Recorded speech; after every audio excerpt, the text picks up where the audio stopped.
하나님을 예배하는 사순절 첫 번째 주일 오전 2부 예배에 함께 하신 여러분 모두를 우리 주님의 이름으로 환영하고 또 축복합니다.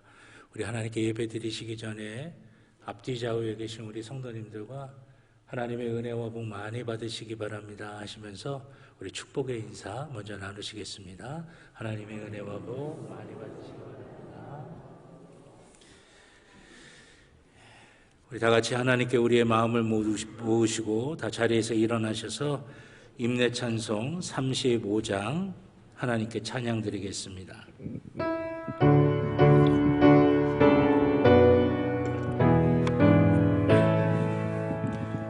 그냥 오신 주 이곳에 오셔서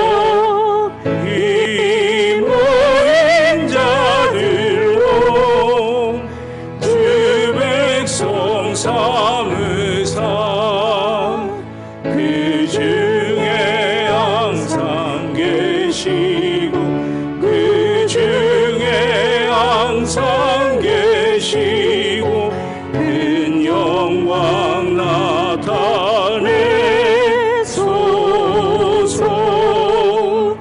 이 백성 기도와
찬송하다가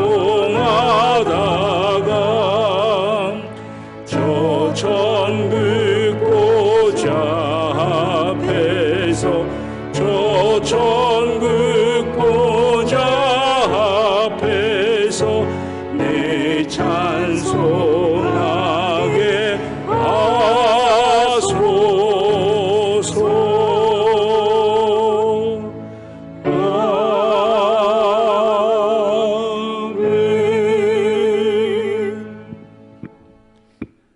내가 여호와를 항상 내 앞에 모시며 그가 나의 오른쪽에 계심으로 내가 흔들리지 아니하리로다.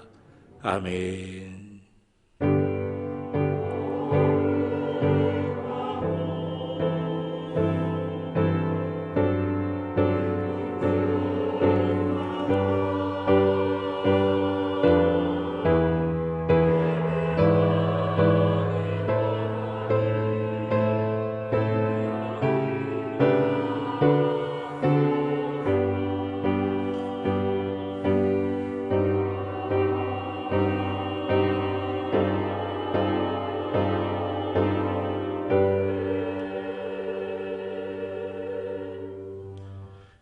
하나님 앞에 우리의 죄를 다 같이 고백하시겠습니다.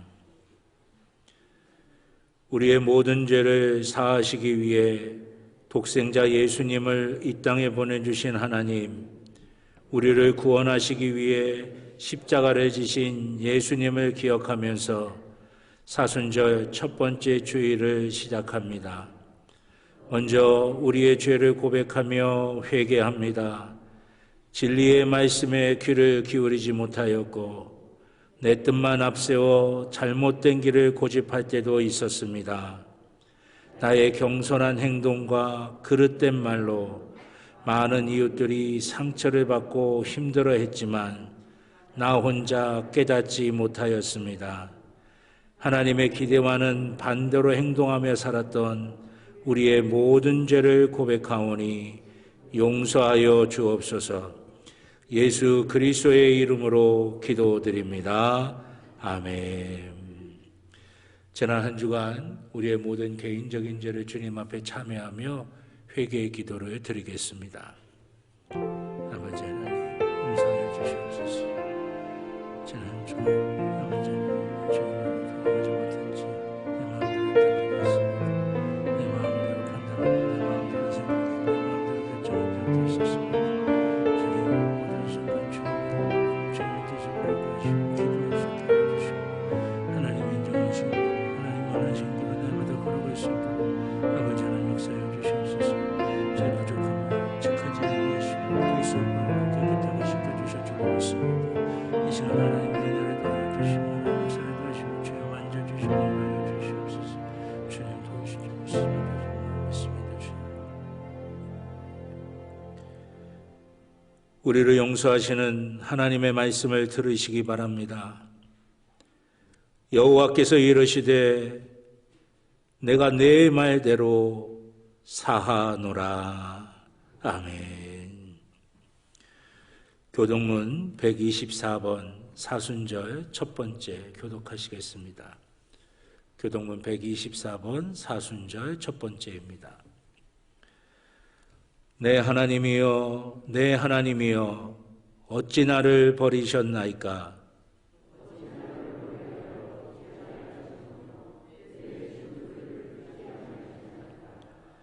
내 하나님이여, 내가 낮에도 부르짖고 밤에도 잠잠하지 아니하오나 응답하지 아니하시나이다.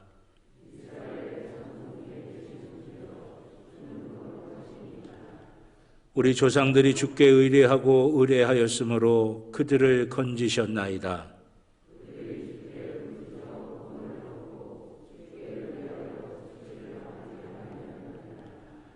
나를 멀리하지 마옵소서.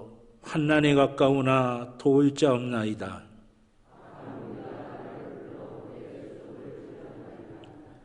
내가 내 모든 뼈를 셀 수 있나이다. 그들이 나를 주목하여 보고 내 겉옷을 나누며 속옷을 제비 뽑나이다.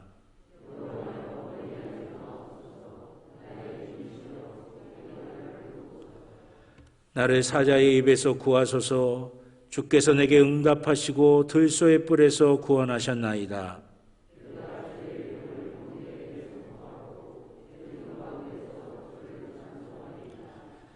여호와를 두려워하는 너희여, 그를 찬송할지어다. 야곱의 모든 자손이여, 그에게 영광을 돌릴지어다. 너희 이스라엘 모든 자손이여, 그를 경외할지어다. 아멘. 사도신경으로 우리의 신앙을 고백하시겠습니다. 나는 전능하신 아버지 하나님 천지의 창조주를 믿습니다. 나는 그의 유일하신 아들 우리 주 예수 그리스도를 믿습니다.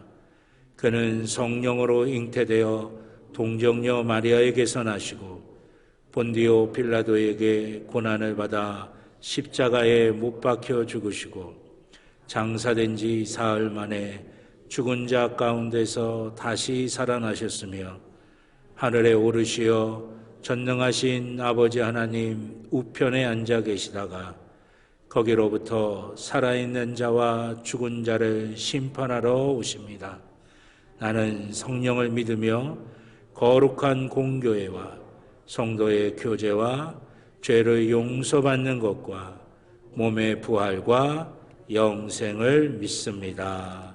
아멘. 만복의 근원 하나님, 온 백성 찬송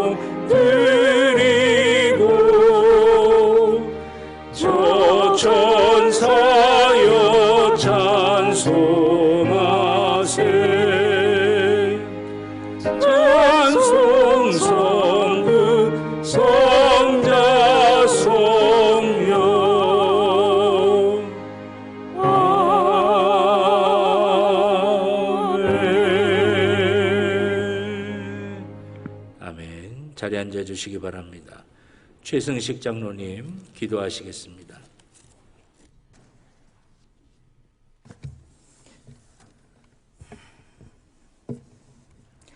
전능하신 하나님, 자비로우신 하나님, 치유의 하나님, 사랑의 하나님, 오늘 거룩한 주일 기쁨으로 주님의 전으로 모이게 하시고 찬양과 경배와 영과 진리로 예배드릴 수 있도록 인도하심을 감사드립니다. 이 시간 하늘문을 여시고 은혜와 하나님의 영광이 충만하게 하시고 주님께서 기뻐 흠양하시는 예배로 인도하여 주시옵소서. 사랑과 긍휼을 베푸시는 주님, 한없는 은혜를 주셨음에도 여전히 부족하고 나약하고 교만함에 부끄러운 죄악으로 물들어 살아가고 있는 저희들의 모습을 고백하며 주님의 마음을 아프게 해드렸음을 용서하여 주시옵소서. 하나님의 은혜 아니면 아무것도 아닌 저희들의 삶이지만 하나님의 온전한 주인 되시는 삶을 살지 못했습니다. 하나님께서 중심이 되시는 올바른 푯대를 세우게 하셔서 주님께 구원받은 자녀로서 기도와 예배와 경건의 삶으로 인도하시고 주님께서 이 땅에서 보여주셨던 사랑과 희생과 섬김의 삶을 살아갈 수 있도록 인도하여 주시옵소서. 끝까지 믿음 지키며 할렐루야 주님을 찬양하는 승리하는 삶이 되도록 인도하여 주시옵소서. 십자가가 드러나게 하라는 말씀의 제목으로 2023년 사순절 특별 새벽 기도회가 시작되었습니다. 말씀을 듣고 기도할 때 세상의 것과 하나님의 뜻을 분별하는 영안이 열리게 하시고 하나님이 기뻐하시는 기도로 인도하시며 이웃과 교회와 나라와 민족을 위해 기도하는 가운데 바라고 소원하는 기도가 이루어지는 큰 은혜의 시간 되도록 축복하여 주시옵소서. 작은 것에 충성을 다하여 큰 일들 감당하는 평창제일교회 성도님들이 다 될 수 있도록 도와주시옵소서. 건강과 모든 환경을 허락하셔서 주님의 성전으로 오는 발걸음을 가볍게 하시고 예배와 기도가 끊이지 않는 우리 평창제일교회가 되도록 축복하여 주시옵소서. 또한 간절히 구하옵기는 사랑하는 가족, 이웃, 구원받지 못한 영혼들을 위해 기도하오니 하루속히 날마다 구원을 더하는 은혜를 허락하여 주시옵소서. 이루시는 하나님, 지역사회의 비전과 교회를 위해 기도합니다. 교회 학교를 위해 기도합니다. 지역사회를 위해 주님께서 계획하신 비전을 보게 하시고 우리 평창제일교회가 그 아름다운 일들을 감당하고 하나님의 영광이 드러나는 좋은 열매 맺을 수 있도록 인도하여 주시옵소서. 교회 학교를 위해 기도합니다. 교회 학교를 위해 헌신하고 기도하시는 선생님들의 수고를 기억하시고 축복하셔서 지혜와 성령을 허락하시고 자라나는 믿음의 차세대 일꾼들로 가득 채워지는 밝은 미래를 보게 하여 주시옵소서. 지금 전 세계가 전쟁, 지진, 기후변화 등으로 인해 신음하며 고통받고 있습니다. 오직 살아계신 주님만이 길이요 진리요 생명임을 깨닫는 은혜를 허락하셔서 주님께로 돌이키며 예배와 기도가 회복되어지는 은혜를 허락하여 주시옵소서. 주님의 뜻에 따라 귀하신 목사님 평창제일교회에 오게 하심을 감사드립니다. 주님 말씀을 대언하실 목사님을 축복하셔서 지치지 않게 하시고 귀한 사역 잘 감당하실 수 있도록 갑절의 성령의 능력과 말씀 전하실 때 하나님의 말씀의 비밀을 깨닫는 은혜, 아픈 성도님들이 치유받는 은혜, 상처받은 영혼들이 위로와 회복의 은혜, 잘못된 옛것을 버리고 하나님이 주시는 새로운 마음을 갖는 결단의 역사가 있게 하시고 이 재단의 모든 필요를 차고 넘치게 채워 주시옵소서. 이 예배를 위해 수고하고 헌신하신 분들 기억하시고 주님의 충성된 일꾼들로 가득 채워지게 간절히 기도합니다. 할렐루야, 오직 살아계신 주님만이 이 예배를 통해 영광 받으시길 소원하오며 우리를 변함없이 사랑하시는 예수 그리스도의 이름으로 기도드렸습니다. 아멘. 하늘에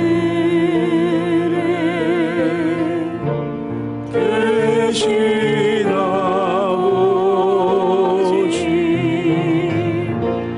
이름 거룩하사 주님 나라 임하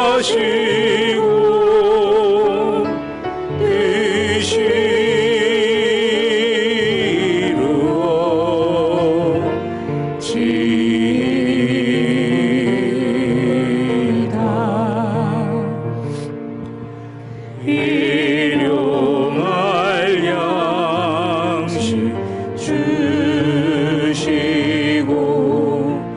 우리들의 큰 죄 다 용서하옵시고 또 시험에 들게 마시고 악에서 구원하소서. 내게 주의 나라 주의 권세 주의 영광 영원히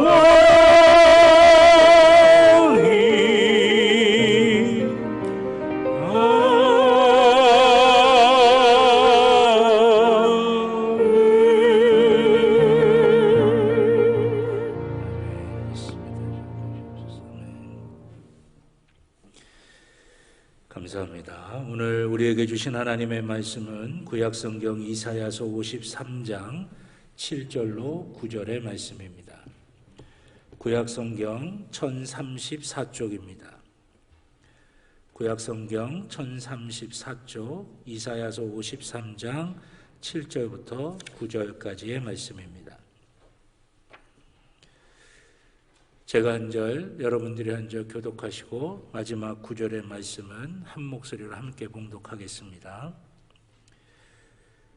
그가 곤욕을 당하여 괴로울 때에도 그의 입을 열지 아니하였으며 마치 도수장으로 끌려가는 어린 양과 털 깎는 자 앞에 잠잠한 양같이 그의 입을 열지 아니하였도다.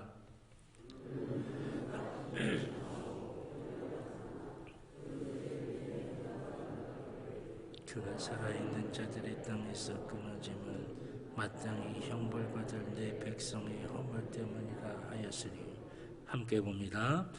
그는 강포를 행하지 아니하였고 그의 입에 거짓이 없었으나 그의 무덤이 악인들과 함께 있었으며 그가 죽은 후에 부자와 함께 있었도다.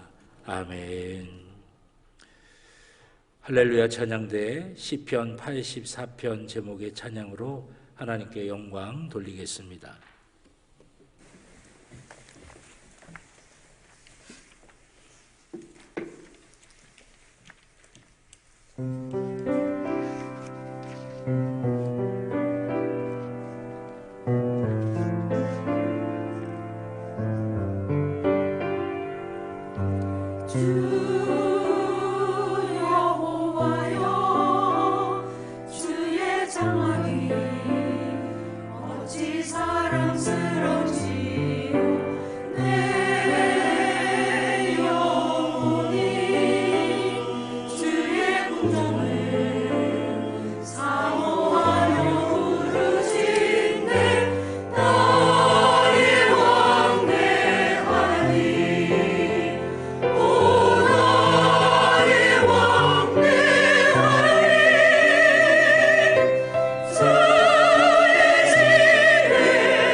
하나님께 영광의 박수 돌리겠습니다. 우리 기도드리겠습니다. 주의 집에 거하는 것이 복이라고 믿음으로 고백합니다. 아버지 하나님, 주의 전에 사모하며 달려나와 싸우니 한 영혼도 거저 돌려보내지 아니하실 줄로 믿습니다.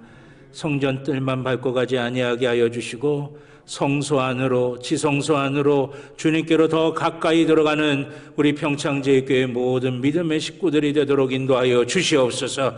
주의 전에 거하는 복을 누리게 하여 주시옵소서. 주님 만나는 복 누리게 하여 주시옵소서. 주님이 만져주시는 것 누리게 하여 주시옵소서. 주님의 것으로 채워질 줄로 믿습니다. 주여 역사하여 주시옵소서. 아버지 하나님, 이 시간 주님의 말씀 앞에 섭니다. 아버지 하나님, 우리의 육신의 귀로만 듣는 것이 아니라 영의 귀로 듣게 하여 주시고 마음의 귀로 듣게 하여 주셔서 그 말씀이 우리 안에 살아서 열매를 맺도록 인도하여 주시옵소서. 말씀 때문에 두려워하지 않게 하여 주시옵소서. 말씀 때문에 더욱 하나님을 사랑하게 하여 주시옵소서. 말씀 때문에 우리가 어디로 가야 할지 선명하게 보여지게 하여 주시옵소서. 그리하여 우리의 삶의 길이 한치도 흐트러짐이 없이 하나님 보시기에 가장 아름다운 모습으로 살게 하여 주시옵소서. 부족한 종의 입술에 성령의 기름을 부으시사 사람의 말이 아닌 하나님의 말씀이 되게 하여 주시고 사랑하는 성도들의 심령마다 함께 하여 주셔서 하나님의 말씀이 하나님의 말씀으로 들려지는 귀한 복과 은혜가 있게 하여 주시옵소서. 감사드리며 예수님의 이름으로 기도드렸습니다. 아멘. 할렐루야, 할렐루야. 네. 오늘 이 예배 시간에 우리 하나님 우리와 함께 하셔서 우리의 영혼과 마음과 육신과 삶의 모든 것들을 만져주셔서 하나님의 복으로 채워주실 줄로 믿습니다. 네. 우리 가슴에 손을 대고 믿음으로 고백하십니다. 나는 하나님의 복입니다. 아멘. 내가 가는 길은 복된 길이고 내가 앉는 자리는 복된 자리입니다. 아멘. 예배는 회복입니다. 예배는 능력입니다. 예배는 축복입니다. 아멘. 네. 오늘 우리가 믿음으로 고백하신 그대로 하나님께서 오늘 이 자리에서 우리에게 회복의 역사, 능력의 역사, 축복의 역사를 더해 주실 줄로 믿습니다. 네. 오늘 사순절 첫 번째 주일입니다. 사순절 첫 번째 주일 이사야서 53장 7절에서부터 9절의 말씀을 가지고 침묵이라고 하는 제목으로 함께 예비하신 은혜를 나누고자 합니다. 우리가 하나님을 향해 마음의 문을 활짝 여시고 부어주시는 은혜 하나도 놓치지 않고 다 받아가시는 귀한 은혜와 복이 있기를 주님의 이름으로 축원합니다. 오늘 본문의 말씀이 담긴 이사야 53장은 우리를 구원하시기 위해 이 땅에 오시는 주님이 어떤 모습인가라고 하는 것을 우리에게 증거하고 있습니다. 그 중에서도 오늘 읽은 오늘 본문의 말씀은 침묵하시는 우리 주님의 모습을 우리에게 증언하고 있습니다. 도수장으로 끌려가는 어린 양처럼, 털 깎는 자 앞에서 잠잠한 양처럼 주님은 그 입을 열지 아니하시고 주님은 아무 말씀도 없으신 그 모습을 우리에게 보여주고 계십니다. 죄도 없고 거짓말한 적도 없는 분이 우리 인간의 죄 때문에 죽임을 당하게 되셨는데도 주님은 아무 말 없이 침묵하고 계시는 것입니다. 실제로 우리 주님께서는 십자가에 달리시기 전에 빌라도에게 신문을 받으시는데 그때에도 침묵하셨습니다. 마태복음 27장 12절 말씀입니다. 대제사장들과 장로들에게 고발을 당하되 아무 대답도 아니하시는지라. 아멘. 우리가 흔히 생각할 때 침묵은 약한 것처럼 생각합니다. 할 말이 없이 아무런 능력도 없이 그렇게 그냥 아무 말도 못하는 것처럼 그렇게 생각이 됩니다. 그러나 진리를 품은 침묵, 진심을 품은 침묵은 힘이 있습니다. 바로 주님의 침묵이 그러한 것이었습니다. 앞에 마태복음 27장 12절에서 예수님을 신문하던 빌라도는 예수님의 침묵에 놀라워합니다. 마태복음 27장 13절로 14절의 말씀입니다. 이에 빌라도가 이르되 그들이 너를 쳐서 얼마나 많은 것으로 증언하는지 듣지 못하였느냐 하되 한마디도 대답하지 아니하시니 총독이 크게 놀라워하더라. 아멘. 얼마나 많은 거짓 증거들로 예수님을 십자가에 못 박으려고 그들이 수많은 거짓말들을 하고 있는데도 주님은 그에 대해서 일절 아무런 말씀도 하지 않고 계시는 것이에요. 보통 신문을 하게 되면 나는 죄가 없어요, 나는 무죄해요, 저들이 거짓말하고 있어요, 수없는 말들이 오고 갈 텐데 주님은 아무 말씀도 하지 않으시는 거예요. 그런데도 놀랍게 빌라도는 주님이 죄가 없는데 그 주님의 대적자들이 예수님을 시기해서 거짓말로 이렇게 하는 것이구나 라고 그렇게 알게 됐어요. 깨닫게 된 거예요. 주님이 아무 말씀을 하시지도 않았는데 빌라도가 스스로 예수라고 하는 사람은 죄가 없구나 라고 하는 것을 깨닫게 됐어요. 그래서 예수님을 풀어주려고 여러 번 시도를 했는데 이 백성들이 반대를 하는 겁니다. 십자가에 달려 죽이라고 이야기하는 거예요. 결국 빌라도가 예수님이 죄가 없으심에도 알면에도 불구하고 결국 그 유대 민족의 그 밀란이 일어날까 봐 두려워서 결국 예수님을 십자가에 달려 죽게 만든 것이죠. 진리를 품은 예수님의 침묵을 통해 이 빌라도는 적어도 예수 그리스도가 죄가 없으신 분이라고 하는 것을 볼 수가 있었다라고 하는 것입니다. 이것이 진리를 품은 침묵, 진심을 품은 침묵의 힘이라고 하는 것이에요. 진리를 품은 예수님의 침묵은 놀라운 힘을 발휘해서 그 빌라도도 주님이 죄가 없으시구나라고 하는 걸 알 수 있게 만들었다라고 하는 것입니다. 누가복음 23장에 보면 예수님의 십자가 처형을 집행하던 백부장의 고백이 나옵니다. 이 백부장은 예수님이 신문 받으실 때부터 시작해서 십자가에 달려 죽으실 때까지 바로 곁에서 본 사람입니다. 그 모든 십자가 고난의 과정을 이 백부장은 바로 옆에서 보았던 사람이에요. 그의 경험으로는 많은 죄인들이 자신이 죄가 없다고 주장합니다. 변명하고 또 십자가에 달릴 때는 온갖 악다구니를 하고 저주하고 원망하고 불평하는 소리를 계속해서 내뱉는데 그걸 수없이 봐왔던 사람이에요. 그러나 예수님께서는 딱 필요한 정제된 말씀 외에는 아무 말씀도 하지 않으셨어요. 십자가에 달린 그 무지무지한 고통 속에서도 원망의 말, 불평의 말, 저주하는 말, 그 말씀을 하지 않으시고 딱 정제된 말씀만 하신 것이에요. 주님의 그 침묵을 봤던 이 백부장이 그래서 최종적으로 뭐라고 결론을 내립니까? 그는 정녕 의인이었도다. 그는 정말 하나님의 아들이셨도다. 이 고백을 하게 되는 것이에요. 이 사순절에 침묵하시는 주님의 모습을 통해서 주님이 하신 침묵의 의미가 무엇인지, 그리고 우리가 해야 할 침묵은 어떤 것인지 그 은혜를 나누고자 합니다. 첫째로 침묵은 순종입니다. 주님의 십자가 여정에서의 침묵은 겟세마네 동산의 기도서부터 시작됐다고 할 수 있습니다. 진리를 품은 침묵은 단순히 말을 하지 않는 것 차원이 아닙니다. 무엇을 위해서 침묵하느냐, 무엇을 하며 침묵하느냐가 중요한 것이에요. 주님의 침묵은 자신의 주장, 자기의 뜻, 자기의 의의를 내려놓는 것을 위해서 침묵하셨고 그것을 하시며 침묵하셨다라고 하는 것입니다. 겟세마네의 기도의 백미는 무엇입니까? 나의 원대로 마옵시고 아버지의 뜻대로 하시옵소서. 이게 겟세마네 기도의 가장 중요한 포인트예요. 나의 원대로 마옵시고 아버지의 뜻대로 하시옵소서.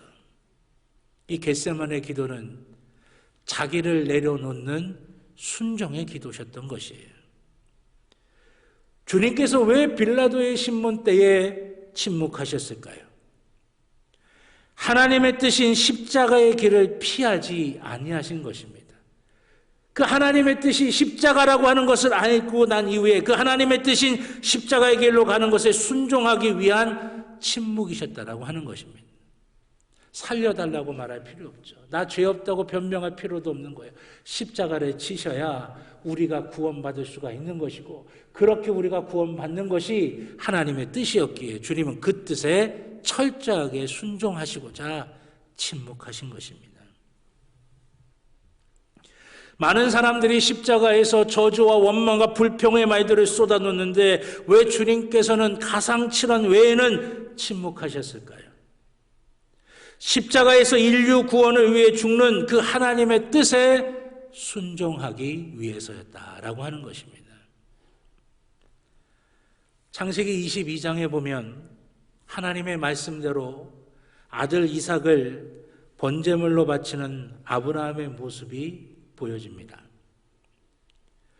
그 번제물로 아들 이삭을 하나님께 바치러 하는 그곳에 가기까지는 성경에 보니까 3일 길을 가야 한다. 그렇게 말씀하셨어요. 3일 길을 가야 하는데 아브라함과 이삭이 나눈 대화는 딱 하나입니다. 이삭이 아버지 아브라함에게 물어봐요. 아버지, 다른 건 다 준비됐는데 제물로 바칠 양이 안 보입니다. 아브라함이 이삭에게 대답합니다. 아들아, 그건 하나님이 준비하신다. 딱 이 말이에요. 3일 길을 걸어가면서. 그리고 긴 침묵이 이어집니다. 말씀을 묵상을 하다가 이삭이 정말 몰랐을까? 이삭이 자기가 번제물로 바쳐질 제물이라고 하는 사실을 정말 몰랐을까? 아닙니다. 알고 있었어요. 아브라함은 이삭이 자기가 번제물로 바쳐진다는 걸 알고 있는 그 사실 모르고 있었을까요?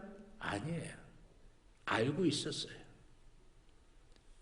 그러나 서로 알지만 침묵하는 거예요. 왜? 순종을 위한 긴 침묵의 시간이었던 것입니다. 그러자 어떻게 됩니까? 노년이 된 아브라함이 한참 때에 이삭을 결박하고 나무를 쌓아놓는 그 제단에 올려놓으려고 할 때 아브라함은 일절 주저하지 않습니다. 얼마나 주저하지 않았든지 하나님이 오히려 더 급하셨어요. 아브라함아, 스톱. 아니야, 스톱. 하나님이 급하실 정도로 아브라함은 절대 주저하지 않았어요. 이삭은요, 더합니다. 한참 때예요. 아버지는 이제 나이가 100세가 넘은 할아버지입니다. 맘만 먹으면 뿌리치고 도망갈 수가 있어요. 그런데 순순히 묶입니다. 그리고 순순히 그 제단 나무 위에 올라갑니다. 순종을 위한 긴 침묵의 결과입니다. 순종하는 길에는 말이 필요 없습니다. 하나님은 말씀하시고 우리는 그것을 듣고 순종하는 것입니다. 이스라엘 민족의 가장 위대한 선지자라고 일컬어지는 사무엘, 그 사무엘이 가장 위대한 선지자로서의 여정이 시작되는 그 부분은 어디냐? 사무엘상 3장 10절의 말씀입니다. 여호와께서 임하여 서서 전과 같이 사무엘아 사무엘아 부르시는지라. 사무엘이 이르되 말씀하옵소서. 주의 종이 듣겠나이다. 아멘. 이것이 사무엘이 이스라엘의 가장 위대한 선지자가 될 수 있었던 방법이에요. 말씀하소서. 주의 종은 듣겠나이다 라고 하는 것입니다. 하나님은 말씀하시는 분이고 나는 그 하나님의 말씀을 듣는 존재고 그 하나님의 말씀대로 순종하는 존재입니다. 이게 사무엘의 정체성이었어요. 하나님은 그 사무엘을 축복하셔서 이스라엘 민족의 가장 위대한 선지자가 될 수 있도록 만들어 주셨다라고 하는 것입니다. 하나님의 말씀을 들으려면 어떻게 해야 합니까? 침묵해야 돼요. 우리가 쉴 새 없이 우리 말을 하는데 하나님의 말씀을 어떻게 들을 수가 있습니까? 하나님의 말씀을 들으려면 침묵해야 되는 것입니다. 그러면 하나님의 말씀을 왜 듣습니까? 우리의 지적인 만족을 위해서 내가 성경 말씀을 이렇게 많이 알고 있다고 자랑하려고요? 아닙니다. 하나님의 말씀을 듣는 이유는 하나입니다. 순종하려고 듣는 거예요. 순종하려고. 하나님의 말씀이 내 안에서 진짜 능력이 되고 내 안에서 생명력이 있다고 하는 것은 순종하려고 그 하나님의 말씀을 들을 때라고 하는 것이에요. 그러기 위해서는 하나님의 말씀 앞에 우리는 침묵해야 돼요. 침묵해야 하나님의 말씀이 들리고 하나님의 말씀이 들려야 순종할 수 있고 순종해야 하나님의 은혜와 능력이 우리 가운데 임하게 된다라고 하는 것입니다. 진심을 담은 침묵은 하나님의 말씀을 듣고 순종하게 합니다. 그래서 순종은 진심을 담은 침묵으로부터 시작이 되는 것이에요. 사랑하신 여러분, 주님께서 우리를 구원하시기 위해 하나님의 뜻에 철저히 순종하셨던 이 사순절에 우리도 주님을 닮아가 주님의 말씀이 들려지고 그 말씀에서 내가 순종할 수 있도록 주님이 가신 그 침묵의 길을 우리가 걸어갈 수 있는 은혜가 있기를 우리 주님의 이름으로 축원합니다. 두 번째로 침묵은 사랑입니다. 본문은 주님의 침묵을 도수장에 끌려가는 어린 양, 털 깎는 자 앞에 잠잠한 어린 양의 침묵이라고 말씀하셨어요. 왜 주님께서 도수장에 끌려가는 어린 양, 털 깎는 자 앞에 잠잠한 어린 양이 되셨습니까? 이유는 하나입니다. 우리를 사랑하셔서 그러신 거예요. 우리를 사랑하셔서 우리 죄를 대신 지시고 죽으심으로 우리를 구원하시려고 그 어린 양이 되신 것입니다. 그러니 거기에 뭘 변명할 것이 있겠습니까? 뭘 말하고 뭘 원망하고 뭘 나를 주장할 것이 있겠습니까? 그저 나를 희생하는 것이죠. 자기를 희생하며 사랑하는 것에는 말이 필요 없습니다. 침묵으로 가는 거예요. 주변에서 제게 이쯤 그만큼 목회도 하고 그랬으면 이제 목회학 박사도 받고 좀 그러라고 하시는 분들이 계세요. 그럼 제가 농담처럼 이야기합니다. 저는 공부하는 거 싫어가지고 박사과정 그 공부 못합니다 라고 이야기를 해요. 근데 사실 몇 가지 이유가 있습니다. 그 중에 하나가 제가 신학대학을 다닐 때 교수님 가운데 한 분이 저를 좋게 보셨는지 제게 이렇게 말씀하셨어요. 내가 대학도 좀 알아보고 장학금도 알아볼 테니까 가서 공부해가지고 박사학위도 받고 들어와서 교수를 좀 이렇게 하라고 그렇게 말씀하셨어요. 얼마나 좋은 기회예요. 그런데 가만히 집안 형편을 살펴보니까 장학금만 갖고 살 수 없거든요. 비용이 많이 들거든요. 근데 우리 집 형편으로는 도무지 불가능한 거예요. 아버지가 뭐 경제적인 능력이 아무것도 없으셨고 약주만 드셨으니까 어머니가 피아노 레슨에서 3남매랑 같이 살고 3남매 대학 공부시킨 거 어머니가 이제 피아노 레슨 하시면서 하셨으니까 도무지 불가능한 거죠. 그래서 제가 포기했습니다. 그러고 나서 어머니한테 처음으로 원망을 했어요. 왜 우리 집은 이렇게 가난하고 왜 우리 집은 이렇게 어려워서 남들은 못 가서 한달인데 기회가 주어졌는데도 왜 나는 이렇게 길이 안 열리냐고 그냥 원망하고 투덜거렸어요. 근데 어머니가 아무 말씀을 하지 않으시더라고요. 그들이 한참 후에 딱 한 말씀 하시더래요. 엄마가 미안해 라고 딱 한 말씀 하시는데 제 가슴이 완전히 무너졌어요. 사실 어머니가 미안해 하실 일이 아니거든요. 어머니는 피아노 레슨 하시면서 화장실도 제대로 못 가셔가지고요. 아이들이 계속 밀려오니까. 그러니까 그것 때문에 나중에 방광암이 걸리고 그게 대장암으로 전이돼서 그래서 돌아가시게 됐거든요. 그러니까 자식을 위해서 늘 애쓰시고 수고하신 거예요.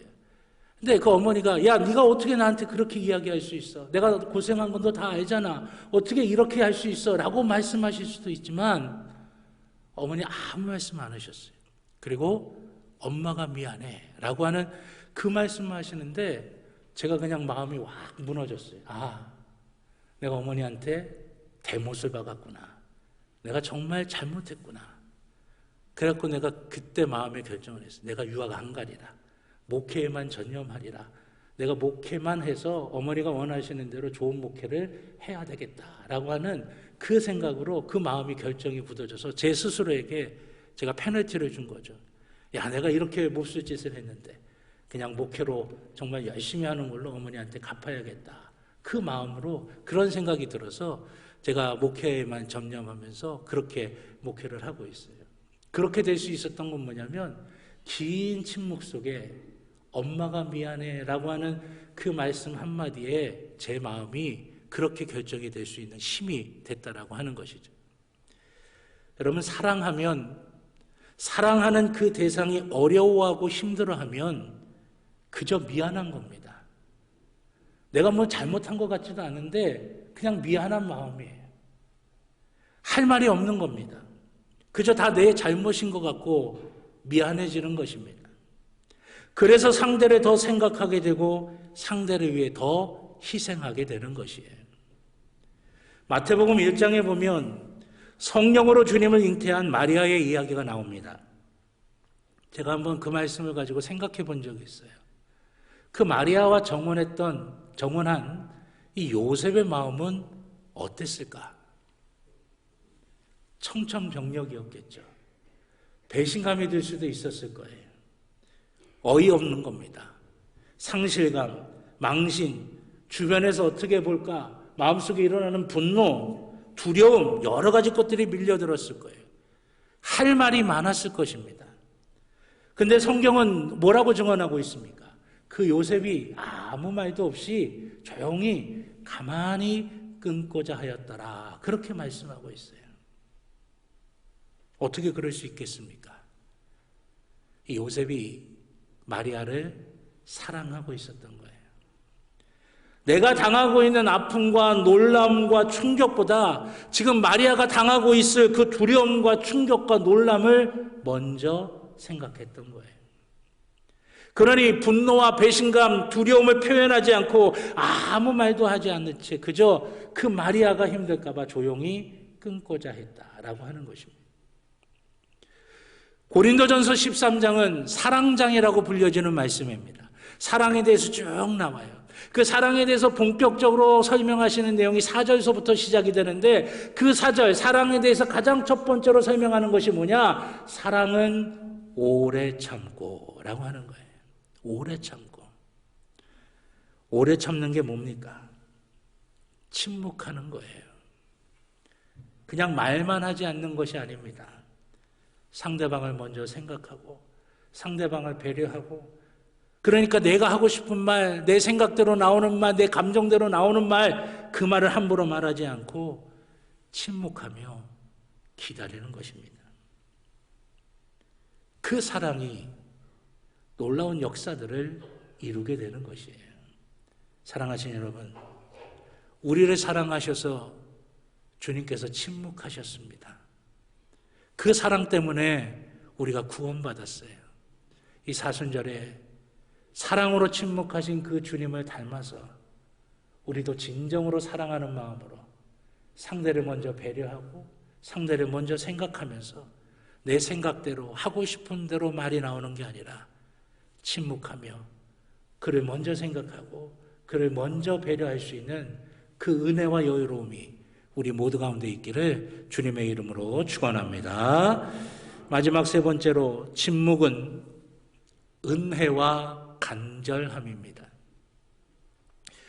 요한복음 8장에 보면 주님의 대적자들이 음행하던 중에 잡힌 여인을 이용해서 주님을 고소하려고 그 여인을 주님께로 끌고 오는 장면이 나옵니다. 주님을 대적하는 사람들은 그 여인의 음행을 주님을 공경에 빠뜨릴 기회로 봤던 것입니다. 그러나 주님은 인간의 연약함 때문에 죄를 짓고만 한 여인의 안타까움을 보고 계신 거예요. 이게 은혜입니다. 주님이 우리를 불쌍히 여기시고 우리를 안타까이 여기시는 것, 그게 바로 은혜라고 하는 것이에요. 그 은혜의 순간에 성경을 보면 주님이 어떻게 하고 계십니까? 아무 말씀하지 않으세요. 땅바닥에 손으로 이렇게 뭐 극적극적거리셨다라고만 말씀하고 있습니다.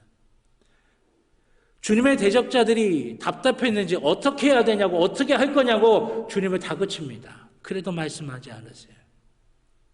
계속해서 다그치자 주님께서 한 말씀 하십니다. 너희 중에 죄 없는 자가 돌로 치라. 너희 중에 죄 없는 자가 돌로 치라. 이 말씀 한마디 하시고 다시 땅바닥에 극적이시면서 아무 말씀하지 않으시는 거예요. 그랬더니 분노로 가득 차고 의기양양했던 그 수많은 사람들이 어느 순간 하나 둘씩 사라지면서 완전하게 없어지게 된 거예요. 때때로 우리는 우리 주님의 침묵 때문에 주님의 사랑을 의심할 때가 있습니다. 그러나 여러분, 주님의 침묵은 우리의 연약함을 불쌍히 여기시고 안타까이 여기시는 주님의 은혜입니다. 우리가 주님을 깊이 사랑하면 그 침묵 가운데 있는 깊은 주님의 은혜와 사랑을 느끼게 되는 것입니다. 어떻게 그럴 수 있습니까? 우리가 주님을 향해 간절해지면 주님께로만 우리가 집중하기 위해서 우리도 침묵하게 된다라고 하는 것이에요. 그래서 침묵이 무관심이 아니라 버려둠이 아니라 우리를 불쌍히 여기시고 우리를 안타까이 여기시는 주님의 깊은 은혜라고 하는 사실을 깨닫게 된다라고 하는 것이에요. 12해를 혈루증을 앓은 여인이 간절함으로 그 병에서 좀 고침받고자 하는 간절함으로 주님이면 내 병 고칠 수 있다라고 하는 그 간절함으로 아무 소리도 없이 주님께로 와서 그 옷깃을 잡습니다. 제가 아는 동생 목사님이 이스라엘 성지순례를 지방에서 얼마 전에 갔다 오셨는데 저한테 형님이 인상 깊게 또 마음에 새길 만한 그림인 것 같아서 보냅니다 하고 벽화에 있는 것을 사진을 찍어서 저한테 이렇게 보여줬어요. 여기 보면 수많은 발들이 나오죠. 그 수많은 발들 속에 손이 하나가 있습니다. 12의 혈루증을 앓은 여인의 손이에요. 주님의 옷자락 하나 잡으려고 손이 나와요. 근데 제가 저 그림을 보면서 그런 생각을 했어요. 저렇게 잡으려면 기어서 왔겠다라고 하는 생각이 들었어요. 기어서 온 거죠. 기어서 개처럼 기어서. 그래서 주님 옷자락 하나 슬쩍 잡는 거예요. 그 기어서 오는 그 과정, 간절함입니다. 말이 필요가 없는 것이죠. 그 간절함은 말이 필요가 없는 겁니다. 바로 이 그림이 그것을 우리에게 보여주고 있는 것이. 주님이 우리를 사랑하시고 우리에게 은혜를 베풀어 주신 거, 우리를 안타까이 여기시는 거 말이 필요 없는 거예요. 우리가 주님께로 간절함을 나가는 거 말이 필요가 없는 거예요. 그렇기 때문에 우리가 주님을 향해 간절하게 나아갈 때에 우리는 알게 되는 겁니다. 때로는 주님이 침묵하시는 것 같아도 그것은 나를 안타까이 여기시고 나를 불쌍히 여기시면서 하나님의 은혜를 우리에게 주시는 하나님의 마음이라고 하는 걸 느끼게 된다라고 하는 것이에요. 침묵은 그래서 약한 것이 아닙니다. 진리를 담은 침묵의 결과가 뭔지 아십니까? 우리 주님께서 순종을 위해 침묵하셨을 때 부활로 승리하셨습니다. 아브라함과 이삭이 순종을 위해 침묵했을 때 하나님께서 제물로 쓸 어린 양을 준비해 놓으셨다. 즉 여호와 이레의 하나님을 경험할 수가 있게 됐다라고 하는 것이에요. 주님이 우리를 사랑하셔서 침묵하셨을 때 인류의 구원이 완성되었다라고 하는 것입니다. 요셉이 마리아를 사랑해서 침묵했을 때 메시아의 탄생을 볼 수가 있었던 것입니다. 주님께서 불쌍히 여기고 안타까이 여기셔서 침묵하셨을 때 그 여인이 용서받고 구원을 받게 되었어요. 12년 혈루증 앓았던 여인이 그 간절함으로 침묵으로 주님의 옷깃을 잡았을 때 그 병에서 치유되고 구원을 받게 되는 은혜를 누리게 되었어요. 사랑하신 여러분, 이 사순절 우리가 해야 될 것 가운데 하나는 주님께서 하신 그 침묵이 무엇인지를 깨닫고 또 우리가 해야 할 침묵이 뭔지를 깨닫고 그 침묵으로 주님께 더 가까이 나가서 십자가의 모든 은혜가 우리 가운데 충만하게 임하시는 귀한 역사, 귀한 은혜를 우리가 누려야 될 줄로 믿습니다.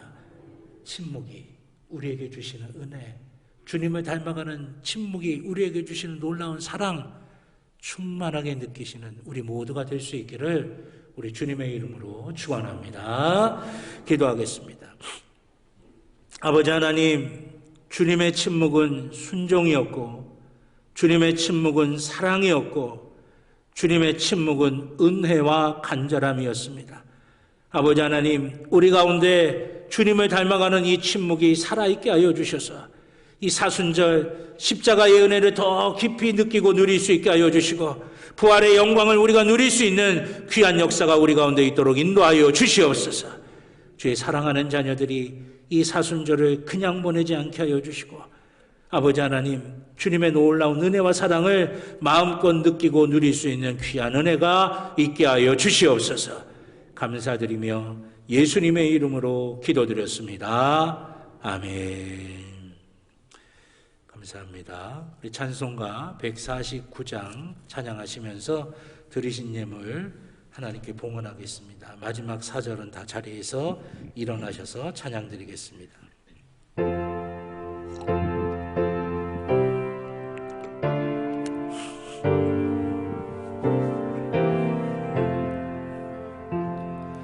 주 달려 죽은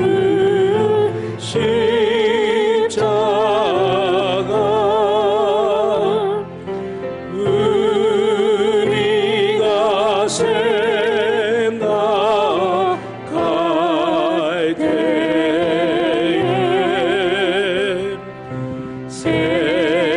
세상에 속한 욕심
주시기 바랍니다. 드리신 예물을 위해 기도드리겠습니다. 사랑과 은혜의 아버지 하나님, 감사합니다. 우리의 모든 것 다 주님으로부터 왔음을 고백합니다. 죽을 수밖에 없는 죄인들 구원하신 것도 은혜고, 자녀 삼아주신 것도 은혜고, 아무것도 없이 이 땅에 태어났지만 때마다 시마다 필요한 모든 것들 넉넉하게 채워주셔서 주님의 것으로 살 수 있게 해주시니 그것 또한 은혜입니다. 아버지 하나님, 그 은혜에 감사하는 마음으로 주님 앞에 예배드리는 이 시간 아버지 하나님 앞에 예물을 드립니다. 단순한 물질이 아닌 줄로 믿습니다. 우리의 믿음이고 우리의 사랑이고 우리의 감사고 우리의 간절함인 줄로 믿습니다. 아버지 하나님, 받으시옵소서, 받아주시옵소서, 하늘 창고에 쌓아 두시옵소서. 주님이 기뻐하시는 거룩한 산재물 되게 하여 주셔서 드린 손길들마다 하나님의 복이 충만하게 임하게 하여 주시옵소서.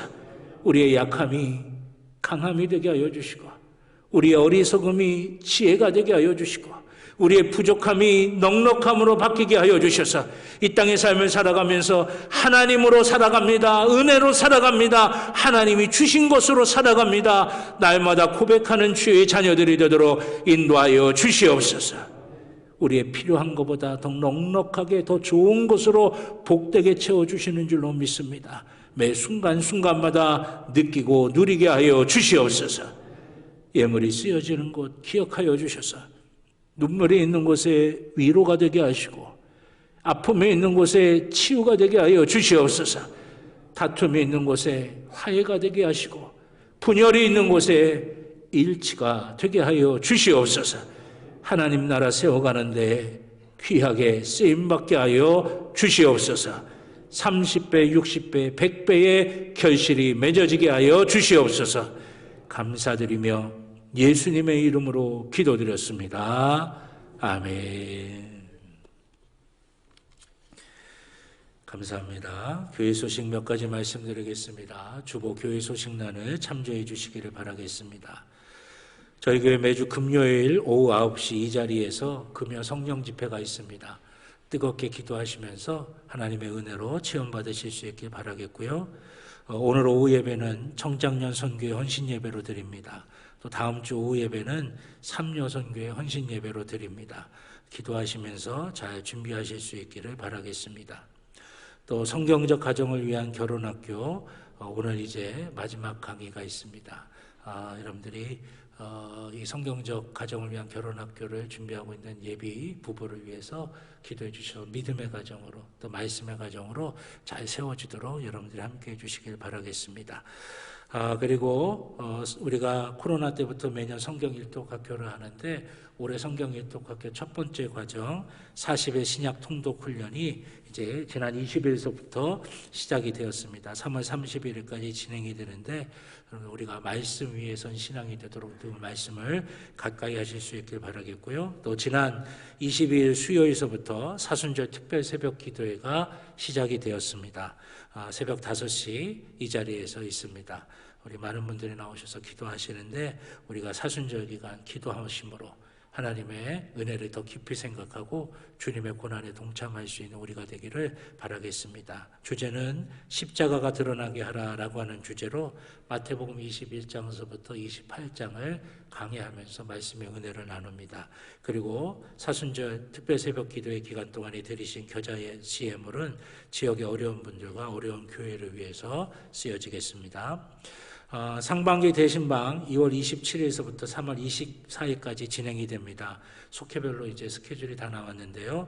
이번 주간은 27일 월요일 하리 일속 남산속, 3월 1일 중리 일속, 3월 4일 효성속, 시루목속 이렇게 진행이 됩니다. 기도하시면서 준비해 주시길 바랐고 각 가정마다 다과는 사양을 합니다. 대신 우리 교회학교 아이들 다음 세대가 비전 트립을 갔다 올 수 있도록 비전 헌금으로 준비해 주시길 바라겠고 점심 식사 준비하시는 속회에서는 가급적이면 오후에도 또 대신방이 있기 때문에 멀리 가지 못하고요. 그리고 제일 좋은 거는 우리 교회 성도님들이 하시는 음식점에서 먹는 게 제가 제일 맛있습니다. 그렇게 준비해 주셨으면 좋겠어요. 딴 데 가지 말고 우리 교회 성도님들이 하시는 데서 이 자리에서 그렇게 해주시면 제일 좋을 것 같습니다. 아시겠죠? 예, 감사합니다. 예. 그리고 월드비전 사랑의 빵 저금통 다 채우신 분들 오늘까지 사무실로 내주시기를 바라겠습니다. 또 총남성교회가 매월 마지막 주 주일 식당 봉사를 합니다. 주방 봉사를 하시는데 배식과 설거지를 이제 하십니다. 여러분들이 축복해 주시고 더 많은 일들 잘 감당하실 수 있도록 기도해 주시기를 바라겠습니다. 그리고 제가 월드비전 평창지회 지회장으로 섬기고 있는데 이제 3월 2일 목요일에 총회가 있습니다. 오전 10시 30분에 우리 교회 소예배실에서 있는데 제가 2년 동안 지회장으로 섬겼는데 이제 새로운 지회장을 선출하고 또 여러분들이 내신 사랑의 빵을 월드비전에 전달을 하고 또 터키와 시리아 이제 지진 헌금 여러분들이 내주셨는데 월드비전에는 200만 원을 이제 우리가 보냈고요. 또 동부연회에서 터키에 있는 선교사님 교회가 많이 파손이 돼서 긴급하게 좀 필요하다고 해서 나머지 금액은 그쪽으로도 또 다 보냈습니다. 그래서 그렇게 진행이 됐는데 전달하고 또 함께 확인하는 그런 시간들을 이제 갖도록 하겠습니다. 위에서 기도해 주시기 바라겠고 또 저희 평창제일교회 등산 동아리 2월 원래가 오늘 오후 1시 점심 식사하시고 1시에 4층에 있는 남성교회실에서 있습니다. 우리 등산 동아리들 모여주시길 바라겠습니다. 그리고 우리 지난주에 광고가 나갔는데 우리 갑자기 하나님께서 이제 부르셔서 이제 소천한 우리 고 김성진 청년 장례 예배가 미국에서 있었습니다. 이제 시신을 한국으로 이렇게 운구할 수가 없어서 미국에서 장례를 다 치렀고요. 이제 장례 예배 마치시고 우리 김명덕 장로님, 나수경 권사님, 또 우리 성민이 같이 갔다가 이제 오셨는데 오늘 이렇게 예배 자리에 참여하셨습니다. 오늘 이렇게 갑작스러운 일로 힘들었을 텐데 장로님 잠깐 나오시죠. 예. 믿음으로 잘 이겨내고 계십니다. 여러분들 기도 부탁을 드리고요. 우리 김명덕 장로님께서 너무나 갑작스러운 일이라 여러분들이 어안이 좀 벙벙하시고 무슨 일인지 잘 이해가 안 되실 것도 같은데 잠깐 그 과정을 설명해 주시겠습니다. 예, 김명덕 장로입니다.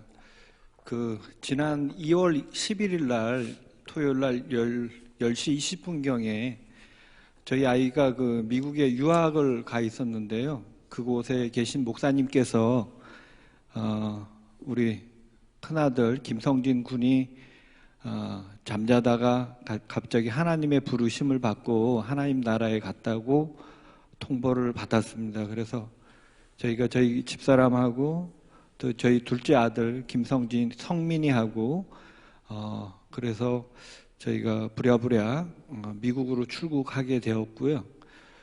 출국했다가 어제 저희가 돌아왔습니다. 여러분들이 또 기도해 주시고 또 하심으로 해서 저희가 은혜 가운데 잘 장례를 마치고 이렇게 돌아오게 되었습니다.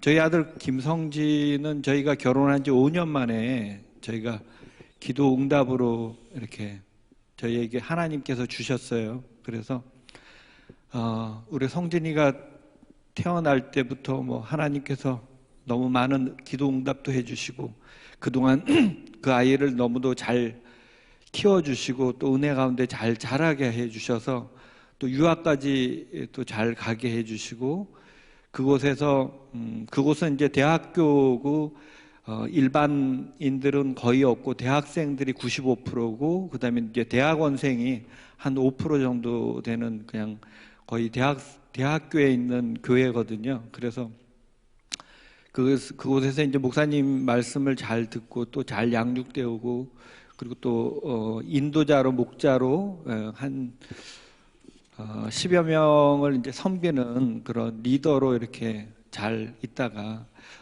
그날도 10여 명의 아이들을 이제 한국 음식을 그쪽에서는 잘 못 먹으니까 한국 음식을 해물 순두부를 준비하기 위해서 저희 집사람과 이렇게 카톡으로 이렇게 통화하고 어떻게 준비할지 잘 준비하고 다 준비해 놓고 그날 밤에 하나님의 이렇게 부르심을 받았어요. 제가 저희 집사람하고 그곳에 가서 장례를 치르면서 느낀 것은 그동안 우리 아이가, 우리 성진이가 너무 잘 살았구나. 짧지만은 정말 봉사하고 하나님 말씀대로 잘 살아서 한 분 한 분마다 저희에게 위로를 해줄 때 그 마음이 진심으로 너무 느껴졌어요. 그래서 여기 계신 누구나 다 우리가 이 세상에서 영원히 사는 것은 아니잖아요. 우리 성진이가 하나님 앞에 간 것처럼 다 누구나 다 갈 수밖에 없는데 저는 이번 장례 가운데 이렇게 많은 것들을 느끼고 은혜 가운데 잘 마쳤는데요. 우리에게 죽음이 끝이 아니라 새로운 시작인 것을 우리 여러 성도님들은 다 믿음으로 믿고 살아가서 나중에 다 하나님 나라에서 배웠으면 좋을 것 같습니다. 감사합니다. 우리 장님 들어가셔서 우리 그 가족분들하고 잠깐 일어나실까요? 권사님하고 성민이. 우리가 보통 장례 이렇게 말씀드릴 때는 그 박수를 안 쳤는데 이제 힘내시라고 또 우리가 믿음으로 잘 이겨내자고 하는 마음으로 우리 사랑하시는 장로님, 권사님 또 성민이에게 우리 박수로 좀 우리 함께 격려해 주셨으면 좋겠습니다. 자리에 앉으시죠. 사도 바울이 고백한 것처럼 사나 죽으나 우리는 하나님의 것이고 또 우리가 사는 것도 영광이고 죽는 것도 영광이라고 말씀하고 있어요. 그래서 믿음의 사람들에게 죽음은 끝이 아니고 새로운 시작이고 육신으로 더 볼 수 없는 아쉬움은 있지만 우리가 하나님 나라에서 영으로 또 다시 만나게 되고 하나님이 주시는 신령한 몸으로 또 다시 만나서 영원히 함께 거하게 될 줄로 믿습니다. 그래서 우리 장로님, 권사님, 성민이가 믿음으로 잘 이겨내고 있어요. 참으로 감사하고 여러분들이 위해서 또 많이 기도해 주시기를 주님의 이름으로 부탁드리겠습니다. 이번 주 제단 미화는 방대혁 권사님, 정경미 권사님 가정에서 결혼기념 감사로 헌물하셨습니다. 결혼기념일 맞으신 우리 귀한 가정을 축복하시고 또 기도해 주시기를 바라겠습니다. 우리 옆에 있는 분들하고 한 번 더 인사하실까요? 한 주간도 승리하시길 바랍니다 하시면서요. 한 주간도 승리하시길 바랍니다. 우리 다 자리에서 일어나셔서 파송의 찬송 주님 말씀하시면 찬양 드리겠습니다.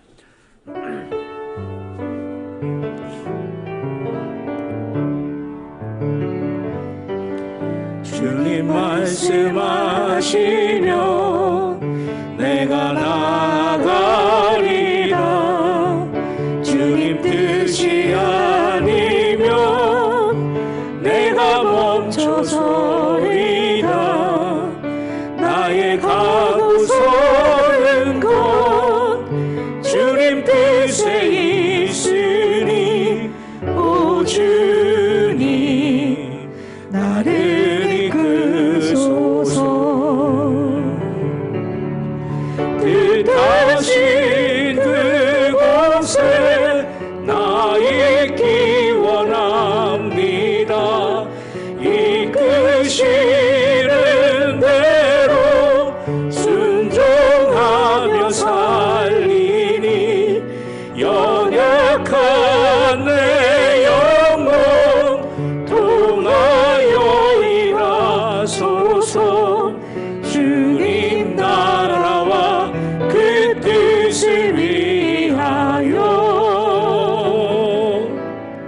오 주님 나를 이끄소서.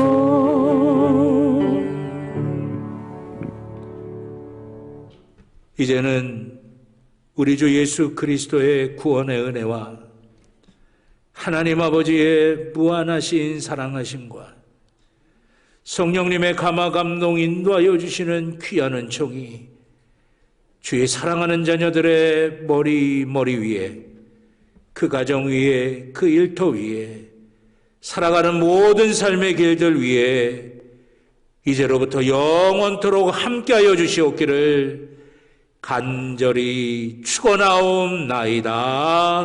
아멘.